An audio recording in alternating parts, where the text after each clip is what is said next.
What's up, everybody, and welcome back to another retro deck profile here on the channel. Today, I'm going to talk about the Koda list that I took to Webcam Wednesday. Let's clean this up just a smidge. This list was an absolute blast. A flow player's delight. It drew 100 cards. It built 100 cards. It was very, very fun. But before we get rocking, I do want to give a big shout out to Wub for giving me the original inspiration for this idea. He sent me a Koda list about a month back, maybe, and it was like, hey, this looks really neat. And I was like, you know what? Yeah, it does look kind of neat. And so I took it. I made a couple changes, and then we played it. And so let's pop in. So Koda is 627. It says commit a foundation. The ally card in your card pool does not count as progressive, and then he's allowed to commit himself to then draw a bunch of cards equal to the number of ally attacks inside of the card pool. Very, very cool character. Essentially, he makes all of his stuff not count as progressive, and then you commit him. You redraw a bunch of cards and then take an extra turn. Very cool in the retro environment. And so let's talk a little bit about the attack lineup, starting off with his bread and butter, Command Pigeon Flock. This card says build an ally foundation from your discard pile into your stage, which is a premier target to then commit with Koda to make this guy just not count as progressive. Again, the name of the game is how many moves can I play over and over and over and over and over again. It also got this little extra bonus of spin momentum, which is kind of a hard resource for us to manage. Gambit damage for each ally card in the we currently have the card pool. There were some times where I had like 9 attacks in my card pool, and so this spin momentum for 9 damage is pretty decent. From there, the next card that we have is Hunter's Ally. It's essentially Command Pigeon Flock, but the Blitz version. And it's allowed to build any ally card rather than just ally foundations. 4 high for 5. Doesn't have the damage pump on it, but essentially these are just the same cards. Welcome back, Command Pigeon Flock. But in retro, I get to play both. So I get to have 8 copies of this card. From here, the bread and butter, the absolute best, attack in the deck. It's just 4 copies of Tasty Riff. It does everything that these ones want to do, but is a 2-check, is a 4-diff, but does a more important thing, which is if it connects, I get to refuel my hand. And so being able to grab more cards into my hand to then play out more ally attacks, to then play an even longer string, so on and so forth. It's very, very solid. This card's super, super good.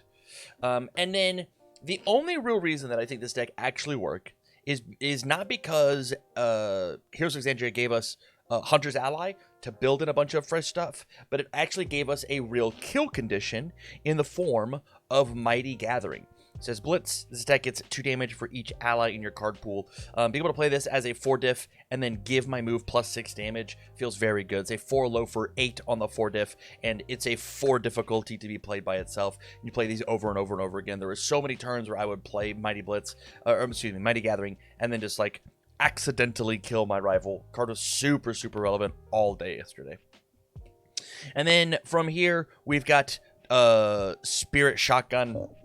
Spirit Shotgun is the only non-ally card because it says gain a damage for each keyword on cards in my card pool that share with my character. And so for every copy of Command Pigeon Flock I have in my card pool, I get plus 3 damage. For every copy of Tasty Riff, I get plus 2 damage. And then for every copy of Hunter's Ally or Mighty Gathering, I get plus 1 damage. And so I'll play out all of these, have them all not count towards progressive, and then play a Spirit Shotgun on a 5 at the end and give my move plus 10 damage or something. And then Spirit Shotgun has a second ability that says it's essentially a pseudo throw. If it is completely blocked, it still deals half damage rounded up. Starts at 7 damage. A fantastic way to make a kill condition. But truthfully, I was killing people without this so often just because of how good Mighty Gathering is. And there it is. There's the attack lineup. I think it's like 18 attacks because of the amount of building and drawing from Koda that we do. It really did feel like I did not need a slew of attacks to get the job done. From there, let's talk actions. I've got 4 copies of Ready, Set, Go. Incredible on turn 2. Very good at buying back cards out of your hand. And I want to build as many foundations as possible. If on turn 2 I build like 12 foundations, I feel great. And so if my rival builds 4, I ready, get set, go, slam 2 foundations, and then I'm off to the races. Feels super good. And then, in addition to that, I'm also playing 4 copies of Revoke. This card just saying negate and a enhance is incredible, and the fact that it can be picked up with Tasty Riff is really good. So if they have some defensive enhance to interact with the Tasty Riff, my first enhance will be enhance, pick up, Revoke. You play your defensive ability, and then I will cancel it. I never felt that I needed to use the first form to then build it down as a foundation. I always wanted to keep it because I thought the negate was really important. On the assets, I've got double UA high. There's a bit of a tactic of you take and you hit with a couple tasty riffs, and then UA high. You can use UA high to go grab yourself another tasty riff, play the tasty riff, build in a UA high that you didn't remove out of the discard pile, and then go grab another move. But honestly, UA high, just saying you can go pick up Mighty Gathering at the end of a string, was really potent. This card just saying, hey, go find your kill condition, very strong. And then the last asset is one Team Psycho Soldier. Feels very cool to build this card in with Hunter's Ally. Form, take a card from your hand, put it in your stage face down, so then it is an extra resource for you to commit with Koda, and then destroy your face downs for plus a little extra speed. Card feels very solid in the deck. I don't know if you'll ever pick them up. They easily can be replaced with like an extra copy of like a some other ally target, or even just a UA high. But I was gifted one by my good buddy Nate, and so obviously I'm gonna play it. That's it for the non-attack cards, non-foundations, and so let's drop into foundations. Our aggro foundations, I got double Nezratron of the big 3. I'm able to use Koda, commit a foundation to make it not count, and then Nezratron destroy it to get a little extra damage. Feels very good if you don't have the Mighty Gatherings. Turning your 3 damage into 4 damage, or 5 damage into 6 damage is sometimes enough to close out games. Up next, I've got a singular copy of Cursed Fate. I want this to be a 2 of, truthfully, because we draw so many cards with the Tasty Riffs that we want to be able to discard cards during our attacks, so that whenever I redraw cards, I'm not having to discard it afterwards. So why not just go and use them for a little bit of extra damage? I looked. I only own 1, and so I would probably pop this one up to a 2 of if I could. Onto our flow. The most important flow foundation that we have is just 4 copies of Defiant Stance. After this card is committed due to a cost, i.e. my character, I'm allowed to re-ready it, so it counts for 2 foundations for making things not counter progressive. There's a world where you could take and play more copies of like re-readying foundations by like spending momentum or whatever. I felt it was a little superfluous. I didn't necessarily think I needed it. I thought Defiant Stance did a fine job by itself. There was one time inside of the event that I got to ready, get set, go, and then just slam down 2 copies of Defiant Stance, and then that is all I needed to make like a turn 2 kill happen. Card's super good. Up next, last minute addition to the deck. For Petrol Power, if I have 2 foundations, I get to build it out of my hand. Or sorry, if I have 3 foundations built out of my hand, and then my next one gets plus 2 damage. If I've got my 3 foundations and I hit you with a Tasty Riff and draw a bunch of free cards, then I will play the Petrol Power. My other cards didn't count as progressive, so it's on a 2. I'll build it in, and now I have another target to commit and make something not count as progressive using Koda.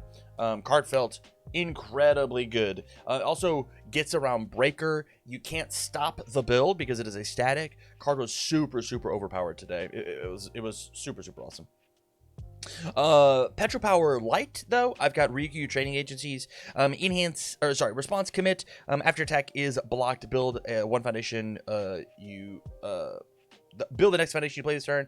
Being able to rebuild in things like Defiant Stance are really quality. It also randomly, since we're playing the retro format, it does say the next foundation that I play, so I can play my attack. It gets blocked. Respond agencies, they reversal me. I block with a foundation and then build in on the reversal, and then play my next move. The other big thing is this is an ally to go and be picked up with both of these to be played inside of this from the discard pile. Up next, I've got 4, Inspiring Song. The main reason this is here is it's a 6 check, which I thought was important in case I had to play, you know, back-to-back 5s. As well as it says flip, mill the top 3, which puts more ally cards in my discard pile so that these two have better targets. And either plus or minus to my check. Minus to your check says that my move gets a little faster. Plus to my check says that I can, if you breaker me or something horrible has gone wrong, I can play things out a little easier. 1 copy of Urmesh's Perseverance. You can build it in with both of these. This is our main thing that we want to spend our momentum on, to just go and grab whatever attack we could possibly want and then start our train. 9 times out of 10, it's going to be that Tasty Riff. From there, I've got 3 copies of Horrifying Realization. Flip, discard, rebuild. Very good if we've got 0 diffs in our hand on our first attack. I wanted something at form speed to refuel, or to fix our hand. As I go to play my, before I play the Tasty Riff, I will Horrifying discard the piece that I wanted to build in, and then play Tasty Riff and then build in the 0 diff. I thought that was important technology to have. Also, just like a little bit of hand fixing is never bad. From here, we've got 2 copies of Desperate Plea. After I block with a thing, I get to build it in. My character says form draw a bunch, and if I don't draw attack cards, I need to be able to defend myself and like build things in. Feels very cool to be able to go and a tactic that I had yesterday was I had a UA high in my stage. I used UA high to go and grab myself an ally, and then I blocked with UA high, flipped over the Desperate Plea, and then built it back in. Very cool tactic of something to get done. I don't think it needs to be a 4 of by any stretch, just because this is a defensive trick and we are just we are a aggro flow character. Up next, I've got double Wawa Pussycats, another ally to be built in, but I don't think it is as good at tossing in the cards into my discard pile as the Inspiring Song. So it's a 2, not a 1. It's forced to put the card in my hand, which sometimes is a little detrimental with things like Tasty Riff because you're going to lose that card anyways. But honestly, it's just an ally to be rebuilt back in. Up next, we've got Orphaned Alchemist. This card is a 6 check, and it also randomly beats a lot of stuff. The main thing that I really cared about here was Sweeping Daggers. I didn't want somebody to Sweeping Daggers my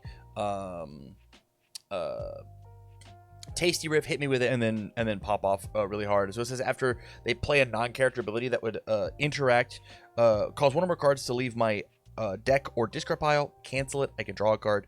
So if they try to mill me, if they try to Sweeping Daggers me, cancel it and then redraw a card. It was really good against randomly Runaway. Runaway says take a card from my discard pile, put it in my card pool. This cancels Runaway, so they burn their thing and they get hit. Felt very solid. Defensively, we've got 4 Release. Again, I would take one of these releases and make it another copy of, I think it was Cursed Fate was the name of the card. Just to oops, all the way back here, just to make us a little bit more aggressive, but I didn't have it, so 4 Release was totally fine. Says that if I wanted to block, I absolutely was going to block. It was very, very solid. 1 copy of Friends and Rivals. This is probably the biggest miss that I had. This card felt so good at cracking boards whenever I played either Command Pigeon Flock or the Tasty Riff. Both of these share 2 symbols with my character, so I would play it, commit it, commit the cards, and then I had to figure out a way to destroy it, either with like a release or something, and then Command Pigeon Flock to build it back in, play another one, commit it again. Just extra stun. I probably would just play play 2 of them and feel fine about it. And then the last card in the deck is just 1 Masha's Concealment. Again, another ally to be built in, and I think cancels are decent enough. It's a 2/5. It's got a block. I think that it is worth it. They play some ability to put my speed to 0 or put my damage to 0. I'll just tell them no, and then I can even do that same trick I did with Friends and Rivals, which is destroy it and then replay something to then build it right back in. But all in all, there is the Koji Koda list. Again, this deck draws 100 cards. It plays 100 cards. It just, if they don't have a way to interact with the second or third Tasty Riff, you're gonna literally just draw your entire deck and slam it on the table. Maybe play a big Mighty Gathering or a Spirit Shotgun at the end. So with that said, if you like the deck profile and you want to see the deck in action, go check out the match that is live over on my YouTube right now. You're not going to want to miss that. As well as give me some suggestions for other retro decks you'd like me to play. With that said, you guys, thank you much for watching, and as always, I wish you well.